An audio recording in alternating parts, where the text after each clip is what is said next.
اعوذ باللہ من الشیطان اللعین الرجیم بسم اللہ الرحمن الرحیم الحمد للہ الذی ہدانا لہذا وما كنا لنہتدی لولا ان ہدانا اللہ لقد جاءت رسل ربنا بالحق والصلاة والسلام علی النبی الامی الخاتم لما سبق والفاتح لمن غلق المولن الحق بالحق ابی القاسم محمد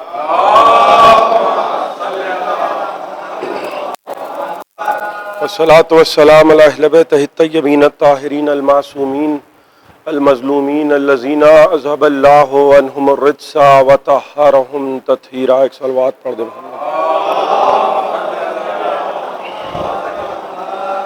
اما بعد فقد قال سبحانہ وتعالی فی محکم کتابہ المجید ومتقن خطابہ الحمید وقولہ الحق بسم اللہ الرحمن الرحیم انما ولیکم اللہ ورسولہ والذین آمنوا الذین یقیمون الصلاۃ ویؤتون الزکاۃ وہم راکعون۔ ایک صلوات پڑھ دیں محمد والے۔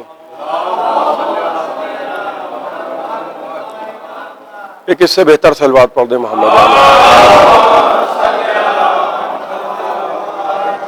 حضرات ذرا سا آپ بیدار ہو کے وہ بول کے سنیں گے، کیونکہ بھئی 5 لوگوں میں مجلس ہو رہی ہے اور بہرحال جیسے حالات ہیں آپ کو علم ہے سب کا۔ میں کچھ باتیں عرض کر دوں جلدی جلدی۔ یہ ہیں کہ یہ ظاہر ہے کہ جو لوگ گھر میں بیٹھے ہیں ان کا دل بے چین ہے، ہمارے پاس اس کا کوئی علاج ہے نہیں۔ صحیح بات یہ ہے، بالکل میں اس لیے کہوں گا کوئی مانے میری بات یا کوئی نہ مانے، بس یہ کہ سن لے، اور اگر مناسب نہ سمجھے تو نہ سنے۔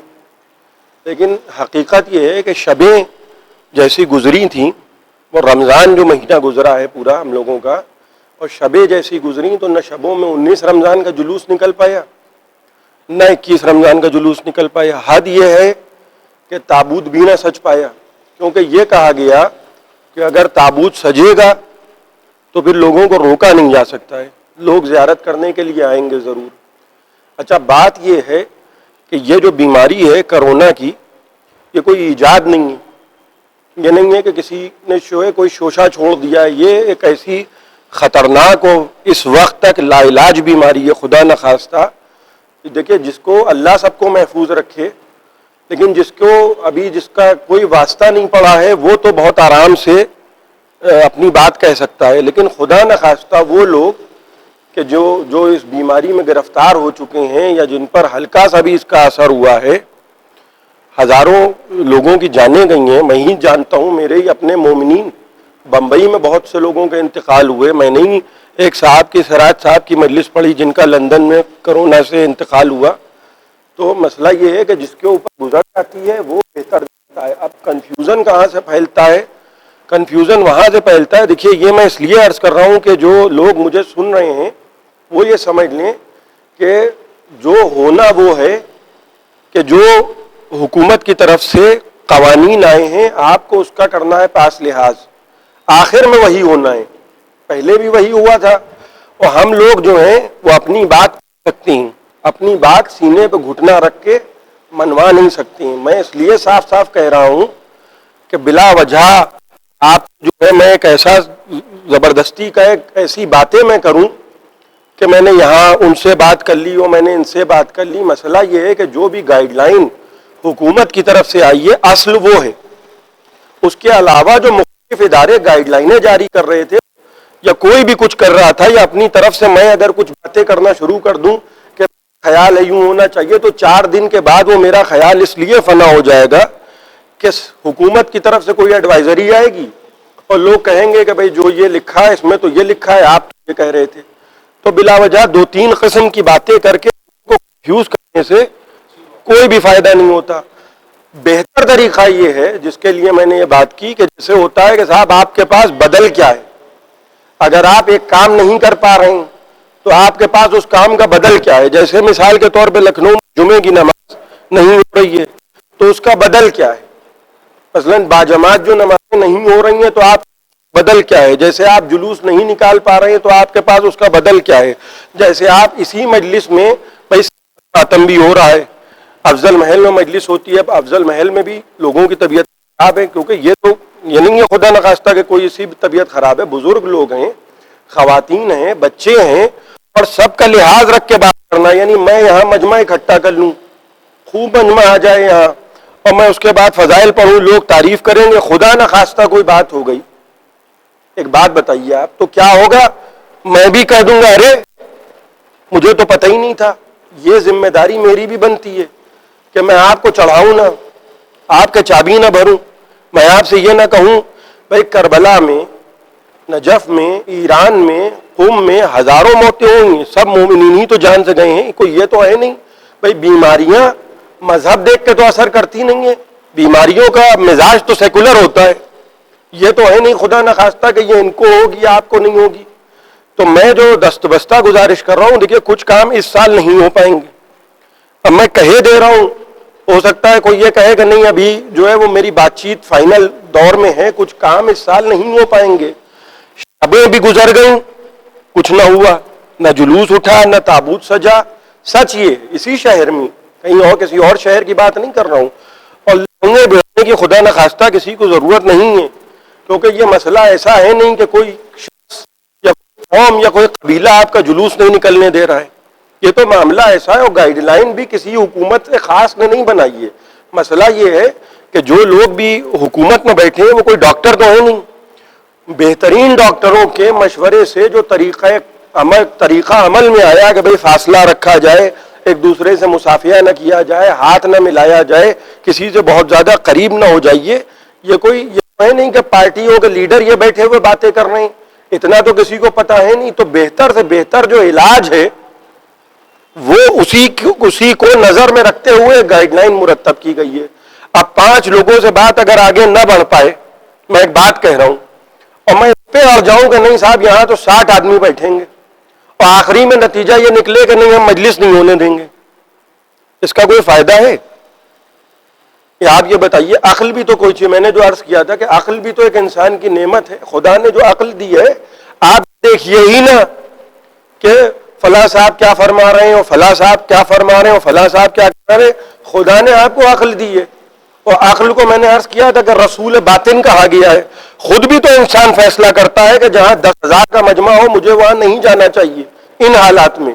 اور جب خود نہیں جانا چاہیے بحیثیت جوان، تو گھر کے کسی بزرگ کو آپ بھیجے دے رہے ہیں اور گھر کے کسی بچے کو بھیجے دے رہے ہیں، تو معاف کیجیے گا یہ تو کوئی بہت زیادہ عقل مندی نہیں ہے. اور بہت زیادہ جوش میں آ جانا وہ ٹھیک ہے کہ جذبات ہیں، مگر صبر تو ہے، اور صبر کا نام ہی تو حسینیت ہے. جو ہم کہتے ہیں کہ صاحب سید الشہداء نے ایسا صبر کیا، تو صبر وہی کرتا ہے کہ جو اختیار رکھتا ہو. مسئلہ سب سے بڑا یہ ہوتا ہے کہ جو بیچارہ محتاج ہو کیا کرے. جو اگر کوئی مر گیا، اس دنیا سے چلا گیا، تو آپ اس کے ورثاء کو جا کے تعزیت عطا کرتے ہیں. میں گفتگو شروع کر رہا ہوں، اپنے ورثاء کو جا کے تعزیت ادا، آپ نے اس کے ورثاء کو تعزیت ادا کی، تو آپ نے کیا کہا کہ بھئی صبر کیجئے. تو آپ اس لیے کہ صبر کیجئے کہ اس کے پاس کوئی طریقہ نہیں ہے کہ جس سے وہ جانے والا واپس چلا آئے. صبر تو اس منزل کمال کو ہوتا کہا جاتا ہے کہ جہاں ٹھوکر میں زندگی ہو، اور فرما رہے ہیں جہاں ٹھوکر میں زندگی ہو انسان اس کے بعد صبر کرے. کیا رسول خدا یہ نہیں کر سکتے تھے کہ اپنے جوان بیٹے ابراہیم کو زندہ کر دیں؟ نہیں تھا اختیار میں رسول خدا میں؟ بالکل اختیار میں تھا. جب جناب عیسیٰ مردے زندہ کر رہے ہیں، غور فرمائیے آپ، جب جناب عیسیٰ مردے زندہ کر رہے ہیں، میں نے جو عرض کیا تھا کہ ولی ہمارے مذہب کہتے ہی اسے ہیں کہ جو متولی امور عالم ہو. مسجد کا متولی ولی نہیں ہوگا، متولی امور عالم ہوتا ہے. انما ولیکم اللہ، صرف اور صرف اللہ تمہارا ولی. رکھیے گا، صرف اور صرف اللہ ولی ہے، اور اس کا رسول ولی ہے. معاف کیجئے کہ میں نے کچھ باتیں اس لیے جلدی کہہ دی کہ کبھی کبھی ذہن سے باتیں نکل جاتی ہیں. بہت سے لوگوں نے دعاؤں کی گزارش کی تھی، پروردگار تصدق 4 معصومین شہدائے کربلا 6 محرم میں تمام مومنین جہاں جہاں دنیا میں ہیں ان سب کو ہر آفت ہر بلا سے پروردگار محفوظ رکھے. جو بیمار ہیں، کسی بھی مرض میں بیمار ہو، خدا نخواستہ کسی کو کرونا کا ہلکا سا بھی اثر ہو، کسی بھی مرض میں جو بیمار ہو، حسین کی بیمار بیٹی فاطمہ صغرا کا واسطہ پروردگار ان سب کو شفا کاملہ اور عاجلہ عطا فرمائے۔ یہ 1 سال انشاءاللہ بات کرتے ہوئے وقت گزرتا ہے، انشاءاللہ آپ دعا کیجئے، فرش اعضاء پہ یہ چند لوگ بیٹھے ہوئے، آپ دعا کیجئے، آئندہ سال ہوگا، کسی مرض کا پتہ نہیں ہوگا، ہم سب با جماعت مل کے ذکر سید الشہداء کریں گے۔ ایک صلوات بآواز بلند عنایت فرمائے محمد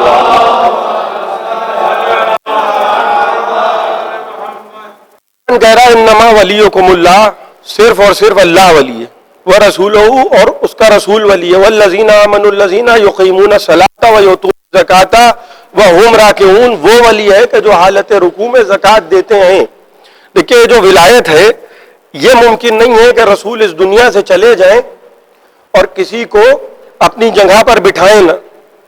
میں نے جو عرض کیا تھا کہ جناب ابراہیم علیہ السلام نے جب خواب دیکھا اور خواب میں دیکھا کہ جوان بیٹے کی گردن پہ چھری رکھ رہے ہیں تو وہاں دمبا آ گیا۔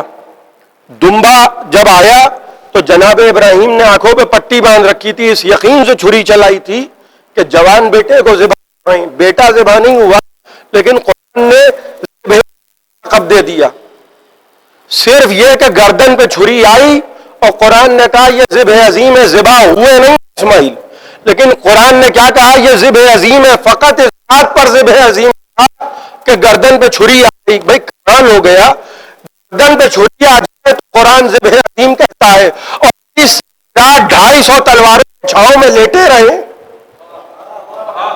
آپ غور کر رہے ہیں؟ اور زمانہ کہے کہ اس میں کون سی خاص بات ہے، وہ تو کوئی اور بھی ہوتا تو لیٹ جاتا۔ بھائی لیٹ کے سو جانا ہی تو ہوتا ہے، لیٹ کے سو جانا کمال نہیں ہے۔ خوف کے عالم میں یا علی آپ میرے بستر پہ لیٹ جائیے، تو کیا کہا علی نے کہ اللہ کے رسول یہ نہیں کہا کہ میری جان بچ جائے گی کہ نہیں بچے گی، آپ تو چلے جائیں گے، میرا کیا ہوگا؟ یہ سوال نہیں کر رہے ہیں۔ اور اگر یہ بھی سوال کرتے تو کسی بھی منطق میں کسی بھی اصول میں یہ سوال غلط نہیں ہوتا۔ جیسے ہی کہا کہ اللہ کے رسول کیا آپ کی جان بچ جائے گی، میرے سو جانے سے نفس و جان ہر ایک اسی لیے نہیں ہوتا۔ یہ کوئی ہنسی مذاق نہیں ہے کہ آپ میرے نفس و جان ہیں، ممکن ہی نہیں ہے کہ کوئی کسی کے نفس و جان ہو جائے۔ صرف ایک نفس ہے، صرف ایک جان ہے، ایک نفس ہے، ایک جان ہے، ورنہ مباہلے کے میدان میں کسی کو بھی رسول لے جاتے۔ ترمذی شریف کی روایت ہے، وہ میں آپ کی خدمت میں سناتا چلوں۔ امت مسلمہ کی بڑی کتاب ہے ترمذی شریف۔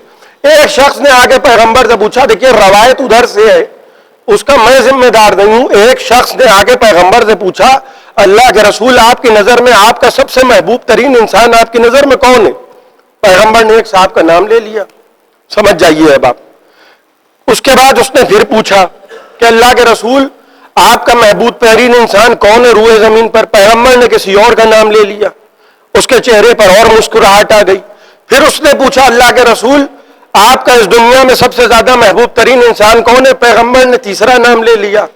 اب اس کے چہرے کی مسکراہٹ جو تھی وہ بالکل عیاں ہو گئی، اور اس نے ایک مرتبہ وہی اپنے حسد و کینے کو بنیاد بنا کے پوچھا اللہ کے رسول آئینہ علی؟ جب آپ نے اس فہرست کو مکمل کر دیا تو علی کہاں گئے؟ ایک مرتبہ پیغمبر، دیکھیے ترمذی شریف کی روایت ہے، ہمارے یہاں کی روایت نہیں ہے، لہٰذا میں اس کی سند کا، اس کی ضعف روایت کا، اس کے مجہول ہونے کا، اس کے معروف ہونے کا، اس کے مدلل ہونے کا اعتبار سے ضامن نہیں ہوں۔ میں تو جو بات کہنا چاہتا ہوں وہ سن لیجئے۔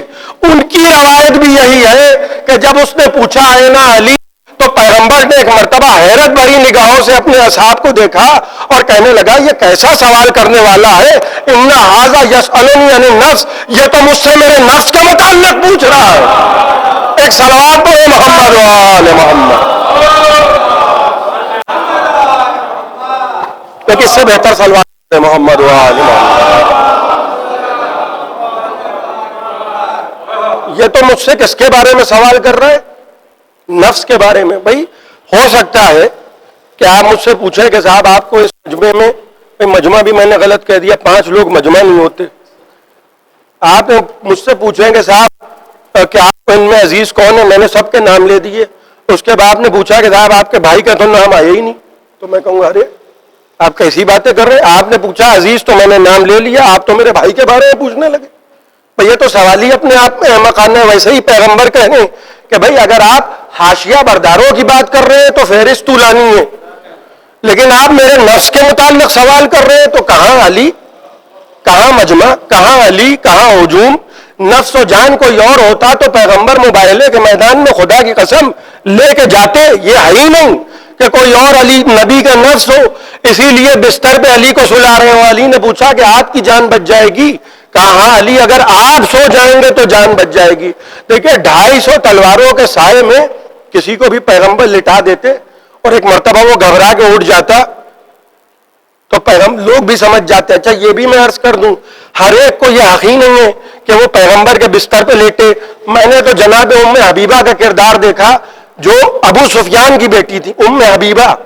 اور جب ایک مرتبہ فتح مکہ کے بعد جب ان کے والد، ام حبیبہ کے والد جو آج بھی کافر ہیں ابو سفیان، جب آیا اپنی بیٹی سے ملنے تو بیٹی نے جیسے ہی باپ کو آتے ہوئے دیکھا، دیکھیں بیٹی اپنی نگاہ پہ، باپ اپنی جگہ پر، رسالت اپنی جگہ پر، نبوت اپنی جگہ پر، ولایت اپنی جگہ پر، بیٹی وہی اچھی ہوتی ہے جو باپ کو نبی کی مسند تک نہ دے.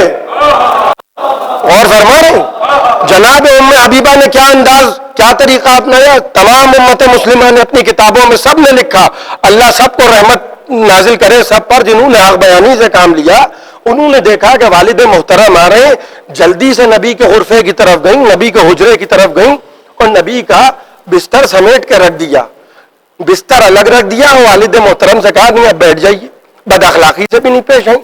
وہی جو میں عرض کر رہا تھا کہ بھئی آپ کہیں بھی جائیے بد اخلاقی نہ کیجیے. یہ نہیں ہے کہ آپ ہر ایک سے لڑے جا رہے ہیں، یہ نہیں ہے کہ ہر ایک سے بڑے ادب سے، تمیز سے، تہذیب سے، لیکن اپنا عقیدہ اپنے پاس رکھیے. یہ نہ ہو کہ چھوٹے چھوٹے عہدے پانے کے لیے لوگ آپ کے قیمتیں لگانے لگیں اور اس کے بعد وہ قیمت لگائیں زیادہ، آپ کہیں نہیں صاحب ہم تو ٹکوں ٹکوں میں بکنے والے ہیں. ارے میں کچھ کہہ گیا. یہ نہ ہو کہ قیمت تو زیادہ لگا، جو لگانے والا ہے وہ سوچ رہے ہیں مہنگے ہوں گے اور ہم اتنے سستے نکلے کہ قیمت لگانے والا حیران ہو گیا کہ ارے یہ تو سستے سستے ہیں. بھئی اللہ ضمیر فروشوں سے بچائے. عقیدہ اپنی جگہ پہ، بستر سمیٹ کے رکھا. باپ کا دل دکھ گیا، کہا بیٹی یہ کیا طریقہ ہے، اتنے دنوں کے بعد گھر میں آیا ہوں تمہارے اور تم نے بستر سمیٹ دیا، مجھے ایسے بٹھایا. تو بیٹی نے فوراً جواب دیا کہ رسول کی زوجہ ہیں، یہ نہیں ہے کہ رسول کی زوجہ ہیں تو باپ کی محبت حاوی ہو جائے گی، یہ ولی کی زوجہ ہیں. کہنے لگیں کہ دیکھو تم باپ ہو، میرے باپ ہو، یہ میں نہیں کہہ رہی ہوں کہ تم میرے باپ نہیں ہو، مگر تم ہو کافر، تم ہو مشرک اور یہ ہے نبی کا بستر. توجہ فرمائیے گا ذرا سا، اگر آپ میرا ساتھ دیتے رہیں گے تو محظوظ ہوں گے. یہ ہے نبی کا بستر. یہاں ہر ایک کو بیٹھنے کی یا لیٹنے کی اتھارٹی ہے نہیں. وہی جو میں بات عرض کر رہا تھا کہ 9 آیتوں کی تلاوت اگر کوئی اور جا کے کرے تو جبرائیل آ جاتے. کیوں؟ کیونکہ اتھارٹی نہیں ہے. تو ہر ایک نبی کے بستر پہ آ کے بیٹھ نہیں سکتا، ہر ایک نبی کے مسند پہ آ کے نہیں بیٹھ سکتا. بھائی گھر بالکل پرائیویٹ جگہ ہوتی. کبھی کبھی آپ کسی عالم دین کے گھر میں جائیے تو پتہ چلا کہ صاحب بے ترتیب ہے اور انہوں نے کہا نہیں بلا لو. ارے ہمارے کوئی تکلف کی بات نہیں ہے. ڈرائنگ روم لوگ سجاتے ہیں کہ بھئی یہاں اچھا سب صاف صاف رکھو. گھر کے اندر اگر بلایا جا رہا ہے تو انہوں نے کہا نہیں صحیح کوئی بات نہیں، جس حالت میں بھی کوئی ایسی بات نہیں ہے بلا لو. یہ بے تکلفی ظاہر کرنے کے لیے کہ بھئی ایسے ہی بلا لو، کوئی ضرورت نہیں ہے، گھر کی بات ہے. لیکن جناب ام حبیبہ یہ نہیں کر رہی ہیں کہ آئیے ابا جان جس حالت میں بھی ہو بیٹھ جائیے. جناب حبیبہ نے ایک خط بھیج دیا کہ دیکھو کوئی بھی اگر باپ غلط ہو تو اس کو بھی نبی کے بستر پہ بیٹھنے نہ دو. اب جب بستر پہ کوئی نہیں بیٹھ سکتا کہ جو بالکل ذاتی جگہ ہے تو منبر پہ کوئی کیسے آئے؟ ایک صلوات پڑھو محمد آل محمد. آپ غور کر رہے ہیں؟ بھئی یہ تو ہے نہیں کہ ان کو انتخاب کر لو. بھئی ممکن نہیں ہے، ممکن نہیں ہے.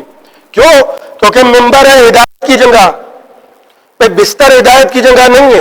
اس بات پہ مجھ سے بحث کروں گا کہ بھئی میں اتنا کوئی عالم و فاضل نہیں ہوں، مجھ سے کہیں کہ بستر منبر سے ہدایت ہو سکتی ہے، منبر سے ہدایت ہو سکتی ہے، محراب سے ہدایت ہو سکتی ہے. بھئی اسی لیے جب تیر کے میدان میں منبر نہیں تھا، محراب کی تو پالانوں کا منبر بنا دیا. بھئی منبر ہو، کوئی بلند جگہ ہو، بلند بلندی سے دکھانا مقصود ہے. ایک بلند مقام پہ جناب موسیٰ جا کے خدا سے گفتگو کرتے تھے، بلند مقام پر جس کو کہا گیا ہے کوہ طور. اب وہاں جناب موسیٰ جاتے تھے. اور کیجیے گا، قرآن نے کہا کہ وعدنا موسیٰ 30 لیلۃ واتممناها ب10 فتم میقات ربہ 40 لیلۃ. ہم نے موسیٰ سے 30 راتوں کا وعدہ کیا. توجہ فرما رہے ہیں آپ، توجہ سے سنیے گا. ہم نے موسیٰ سے 30 راتوں کا وعدہ کیا. کتنی راتوں کا؟ 30 راتوں کا.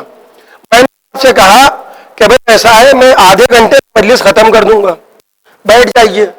آپ میرے وعدے میں آ کے بیٹھ گئے اور میں نے 2 گھنٹے پڑھ دی.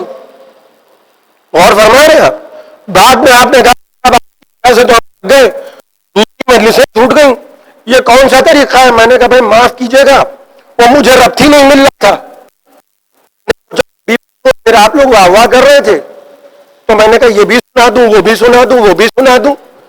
تو آپ مجھ سے پلٹ کے یہ کہیں گے کہ صاحب اس کا مطلب یہ ہے کہ آپ نئے ہیں، آپ کو کنٹرول نہیں، آپ اپنی گفتگو کو سمیٹ نہیں پاتے ہیں، آپ کنکلوڈ نہیں کر پاتے، کنکلوژن آپ نہیں دے پا رہے ہیں. اب ہم نہیں آئیں گے. کیوں؟ کیونکہ صاحب کسی ایسے کے پاس جائیں جو اگر 30 منٹ کہے، 1 منٹ انسان نے خطا ہو گئی، آگے پیچھے ہو گیا، کوئی بات نہیں صاحب، آدھے کے 2 گھنٹے تو نہ ہو. تو دیکھیے جہاں وعدہ کیا جائے اور اس کے بعد کچھ اور ہو جائے، وہاں ہوتا ہے کہ صاحب اختیار نہیں ہے، کنٹرول نہیں ہے، معلوم نہیں ہے کہ کتنی دیر کی یاد ہے. توجہ فرما رہے ہیں آپ. قرآن کیا کہہ رہا ہے؟ وعدنا موسیٰ 30 لیلۃ واتممناها ب10. ہم نے موسیٰ سے 30 راتوں کا وعدہ کیا. یہ میں نے مثال دی. تو پروردگار اگر پہلے ہی 40 کرنا تھا، اتممناها ب10، پہلے 30 کا وعدہ کیا پھر 10 ملا دیے. اللہ کی حکمت ہے، پہلے 30 کا وعدہ کیا پھر اس میں آتے اور بڑا. اتممناها ب10 فتم میقات ربہ 40 لیلۃ. وہاں نہ یہ ہے کہ جانتا نہیں ہے معاذ اللہ، نہ وہاں یہ ہے کہ علم میں آتا نہیں ہے معاذ اللہ، نہ وہاں یہ ہے کہ کل کیا ہوگا خدا کو معلوم نہیں ہے معاذ اللہ. یہ تینوں باتیں نہیں ہیں، یہ تینوں چیزیں وہاں نہیں ہیں. فتم میقات ربہ 40 لیلۃ. جب 40 راتوں کا وعدہ کر لیا، 30 سے بڑھا کے 40. بھائی آپ بھی 40 دنوں کا چلہ باندھتے ہیں، بھائی کچھ تو حکمت ہے 40 میں. قبول نہیں ہو رہی ہے. انہوں نے کہا کہ آپ پریشان نہ ہوئیے، 40 شب جمعہ زیارت عاشورہ پڑھیے. ہم بھی دیکھتے ہیں دعا کیسے نہیں قبول. بھائی یہ تو ارکان ہے، اس میں کچھ حکمت ہے، 40 میں کچھ حکمت ہے. جناب موسیٰ سے وعدہ کیا کہ دیکھو جب طور پہ آنا، بنی اسرائیل 12 قبیلے ہیں بنی اسرائیل کے. اب توجہ فرمائیے گا جس کے لیے آپ کو زحمت دی ہے. طور پہ جناب موسیٰ جا رہے ہیں اور بنی اسرائیل کے وہ قبیلے کے جن کو فرعون کے چنگل سے چھڑا کے لائے تھے وہ ہیں وادی میں. خلیفہ کس کو بنا رہے ہیں؟ کسی کو خلیفہ بنا رہے ہیں. جناب موسیٰ کہہ رہے ہیں کہ میں کسی کو خلیفہ نہیں بناؤں گا، تم جس کو مناسب سمجھنا بنا لے. بھائی آپ مسکرانے لگے اس لیے کہ آپ بھی جناب موسیٰ کہ تم جس کو مناسب سمجھنا بنا لینا. جناب موسیٰ کے بھائی ہیں ہارون. جب نبوت عطا ہوئی تھی اور جناب موسیٰ سے اذهب الی فرعون، پہلا حکم دیا گیا موسیٰ یہ لو نبوت، یہ لو کتاب، یہ لو معجزے، اور اب جاؤ ان کے پاس. تو جناب موسیٰ نے کیا کہا تھا؟ پروردگار جاؤں گا نہیں. وَاجْعَلْ لِي وَزِيرًا مِنْ أَهْلِي هَارُونَ أَخِي، جب تک کہ میرے بھائی ہارون کو میرا مددگار نہیں بنائے گا. جناب موسیٰ کو کیا ہو گیا ہے معاذ اللہ؟ ارے اللہ کافی ہے، اللہ کافی ہے. اللہ تعالیٰ نبوت دے رہا ہے، اللہ تعالیٰ ولایت دے رہا ہے، اللہ تعالیٰ معجزات دے رہا ہے. وہ جو ہاتھ میں انگارہ آ گیا تھا اس کو بھی ید بیضا بنا دیا. وہ جو معمولی سا عصا تھا اس کو عصائے موسیٰ بنا دیا کہ جب چاہے اژدہا بن جائے. ایسی اتھارٹی مل رہی ہے. اس کے بعد بھی کہہ رہے ہیں پروردگار ایسے نہیں جاؤں گا جب تک کہ بھائی کو شریک نہیں کرے گا. جناب موسیٰ کے ساتھ کیا سلوک ہونا چاہیے؟ بھائی وہ تو اللہ کو کافی سمجھنے والے ہونا چاہیے تھے. بھائی لوگ ہم سے کہتے ہیں جب ہم نے کہا یا علی مدد, کہنے لگے شرک ہے. کل ہی میں ایک صاحب کی ویڈیو دیکھ رہا تھا, ذرا سے لمبے والے تھے, اور وہ کہہ رہے تھے کہ بنا لیے ناد علی. ارے ناد علی ہم نے نہیں بنائی ہے, علی کو خدا نے بنایا ہے, مدد کے لیے بنایا ہے, بھیجا ہے. نبی سے کہا ہے ناد علی پڑھو, اور مجمع کو سنوایا ہے تاکہ یہ علی کو مدد کے لیے بلائیں اور لوگ ناد علی سنیں. بھائی ورنہ ناد علی کی روایت ہم تک کہاں سے آئی؟ ہم تک یہ روایت آئی ہے اصحاب کرام سے, جیسے حدیث قصہ کی روایت ہم تک کہاں سے آئی؟ وہ تو گھر کی بات تھی. روایت آئی کس سے؟ صحابیوں سے, کہ پیغمبر نے علی کی شان میں یہ فرمایا, پیغمبر نے حسن کی شان میں یہ فرمایا, حسین کی شان میں یہ فرمایا, سیدہ کی شان میں یہ فرمایا. جب طور پہ نبوت عطا ہوئی ہے پہلی مرتبہ, تو جناب موسیٰ نے کہا کہ پروردگار معجزے مل گئے, شرح صدر ہو چکی ہے, زبان کی لکنت ختم ہو چکی ہے. مگر جناب موسیٰ کیا کر رہے ہیں؟ پروردگار جاؤں گا نہیں جب تک کہ بھائی کو شریک نہیں کرے گا. کہ خدا کو یہ کہنا چاہیے تھا کہ موسیٰ تم کو ہم پر بھروسہ نہیں ہے, تمہارا بھائی کیا ہم سے زیادہ قوت والا ہو گیا؟ بھائی کو شریک کر کے بتایا, لقد اوتی کا سولک یا موسیٰ, اے موسیٰ تم نے جو سوال کیا ہم نے پورا کیا. بھائی کو شریک کر کے بتایا کہ جس کی ضرورت تورات اور معجزے کے بعد موسیٰ کو ملے پڑھے اسے ہارون کہتے ہیں, اور جس کی ضرورت قرآن و نبوت کے بعد رسول کو پڑھے اسے علی کہتے ہیں. ایک صلوات پڑھے محمد ایک اس سے بہتر صلوات پڑھ دوں.